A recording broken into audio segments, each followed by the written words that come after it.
Host country Nepal has continued to stamp its authority in the ongoing 13th South Asian Games with 43 gold medals so far. Nepal clinched two landmark goals in men's marathon and women's wrestling yesterday.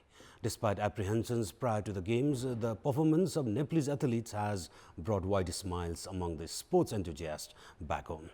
Good morning, I'm Amar Singh Pradhan. These are the headlines of the hour. Nepal's medal tally in the 13th South Asian Games climbs to 43 gold. Sangeeta Dhami secures historic wrestling gold. Nepal taken Bangladesh in men's football today. Nepal Communist Party gears up for standing committee meeting after power sharing between the chairman duo. Disgruntled factions push for authentication of the party's statute. Government lacks official stats of human resources required for a number of development projects, leading to qualified individuals deprived of employment. And the US and Iran conduct a prisoner swap in a rare sign of cooperation between the two countries. Swiss government role as a mediator held. Let's begin with the national political updates.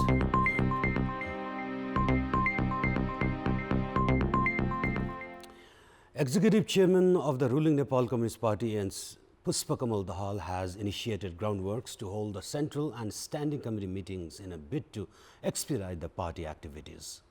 The disgruntled factions within the party also have been putting pressure on the chairman to activate the party's standing and central committees, citing that the party secretariat has yet to achieve an authorized status.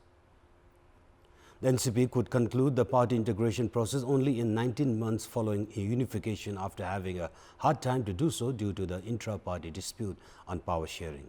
Even the government could not maintain its pace with regard to effective performance despite having the two-thirds majority.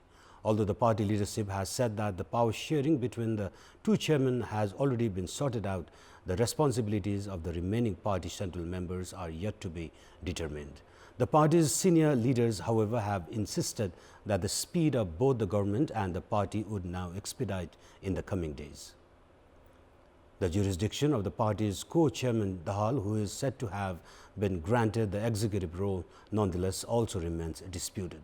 Some of the party leaders have also been raising questions on the authenticity of the decisions made by the leadership, citing that the party statute does not yet recognize the secretariat.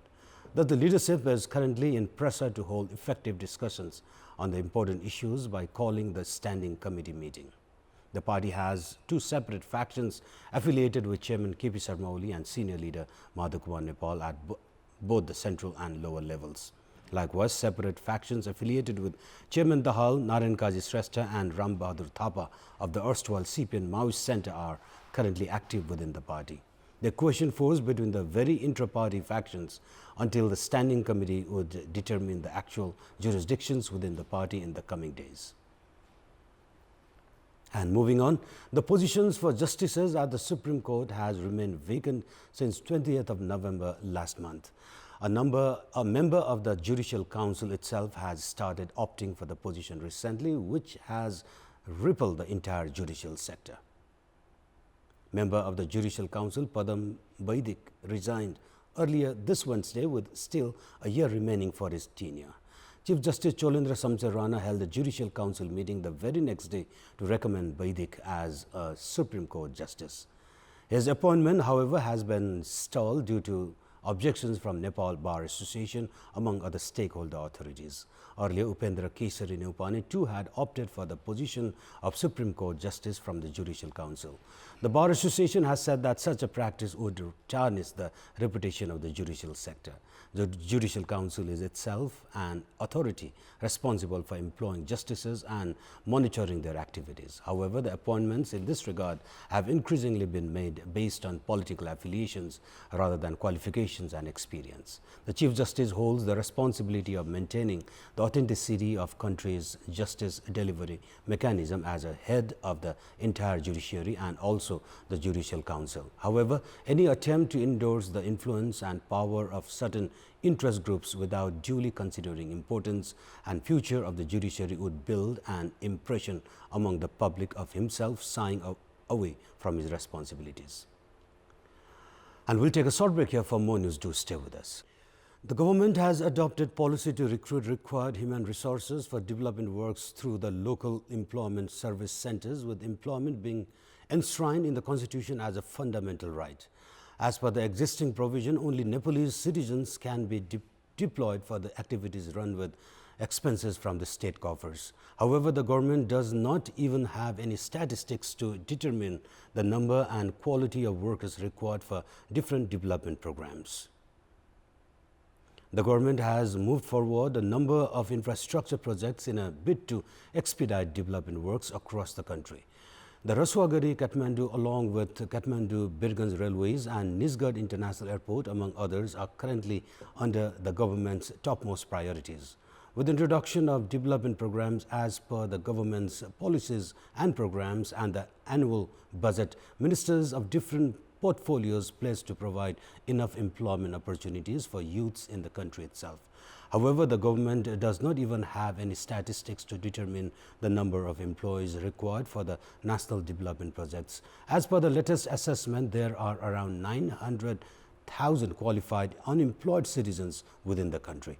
The government had promised to provide them with employment opportunities through the Prime Minister's employment program.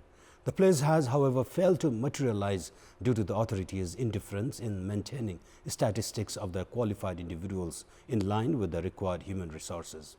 As a result, thousands of youths are still vying for employment in foreign countries. And time for international update.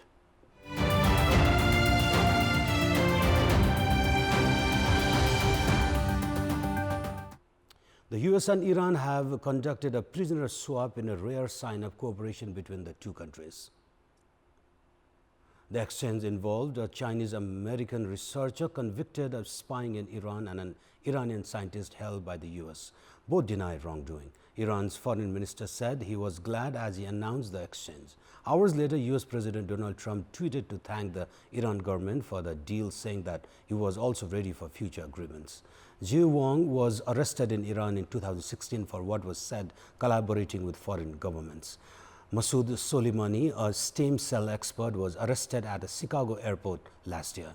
He was accused of violating trade sanctions by trying to export biological material to Iran. Iran and the US have had an increasingly strained relationship in recent years and share no diplomatic links. Both have thanked the Swiss government for its assistance as an intermediary facilitator. Wang has flown in a Swiss government plane from Tehran to Zurich and then to Ramstein Air Base in Germany, where he will undergo medical checkups before heading home. Soleimani was also flown to Zurich and from there to Iran. And more news coming up, but right now it's time for another short break. And in our public voice segment, we had asked the residents of Sindhupalchok district how easy it is for farmers to receive the government's grant amount allocated for agricultural development at the local levels. Let's take a look at Public voice. किसानहरूले प्राप्त गर्न पर्ने जति पनि सेवा सुविधाहरू छन् त्यसमा कानुनी प्रक्रियागत रूपमा उनीहरू अनभिज्ञ नै छन् कुन शीर्षकमा कसरी आउँछन् कुन कार्यालय कुन सम्बन्धी निकाय कुन हो भन्ने नै किसानहरू अनभिज्ञ हुने गर्दछ त्यसकारण उनीहरूले सेवा सुविधा नपाइरहेको अवस्था एकातिर छ गाउँपालिका र कृषि बिउ बिजन के आछ हामीले लिएको छैन थाहा छैन धान चुट्ने मेसिनहरु भयो हैन ट्र्याक्टरहरु भयो त्यसलाई चाहिँ अनुदान छ भन्ने कुरा चाहिँ सुनेको छ जो राजनीतिक रूपमा चाहिँ अलि पहुँचवाला हुन्छ नक्कली कृषकहरूले चाहिँ त्यो अनुदान पाइरहेको अवस्था छ र जो वास्तविक किसानले चाहिँ त्यो अनुदान कसरी आउँछ भन्ने कुरा नि थाहा छैन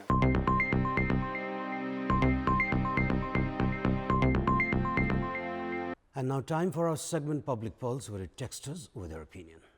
Public pulse.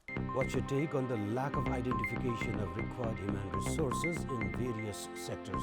Your options are A. Uncertain development projects, B. Government's indifference, and C. No strategic planning. The voting is on.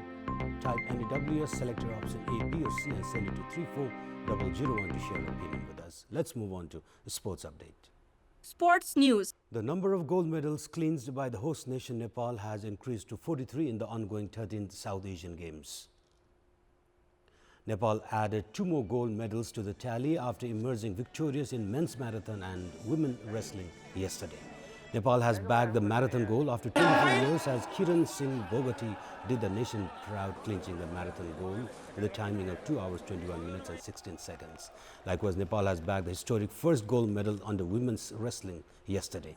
Sangeeta Dhami secured gold in women's wrestling in the match held yesterday. Meanwhile, 6 Nepal players under the boxing event have advanced to the finals. Nepal has so far clinched 43 gold, 33 silver and 65 bronze medals in the South Asian Games to secure second position in the overall medal tally.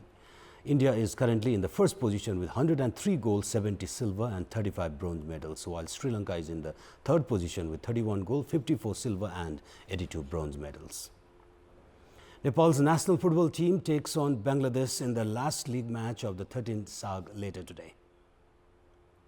The match at the capital's Dasar Stadium is scheduled to kick off at 5 in the evening.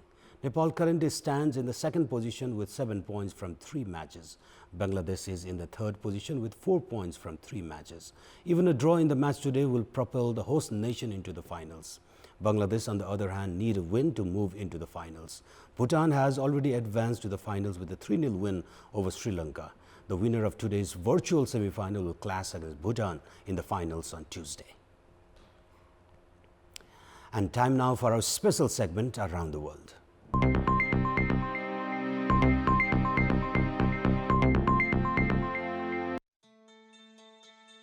There is a global outrage over cases of violence against women that surface almost every day at any given time around the world. Global campaigns have been put up for years now to put an end to such crimes. However, the number of brutal rape and murder cases seems to be rather increasing. India made the international headlines for 2 such brutal cases this week. 4 suspects were arrested for gang rape and murder of a veterinary and then later killed in a police encounter this week in Hyderabad, India. Another 23-year-old alleged rape victim is fighting for her life after she was set on fire while going to court in northern India. The woman was on her way to a hearing in the case she filed against 2 men in March in Uttar Pradesh. 5 men, including 2 of her alleged rapists, have been arrested on suspicion of setting her on fire. The week also saw global leaders calling out one another with ugly names. US President Donald Trump called Canadian Prime Minister Justin Trudeau two-faced over a video in which the Canadian leader appears to mock him at a meeting of NATO leaders. A brief video posted on Twitter by Canada's public broadcaster CBC showed Trudeau chatting with a group of leaders, including British Prime Minister Boris Johnson and French President Macron, among others. On Tuesday, Trump had also accused his French counterpart Emmanuel Macron of being nasty for saying NATO was brain dead. Likewise, at the start of the week, North Korea branded Japan's Prime Minister Shinzo Abe as an imbecile and political dwarf, accusing him of mislabeling its latest weapons test.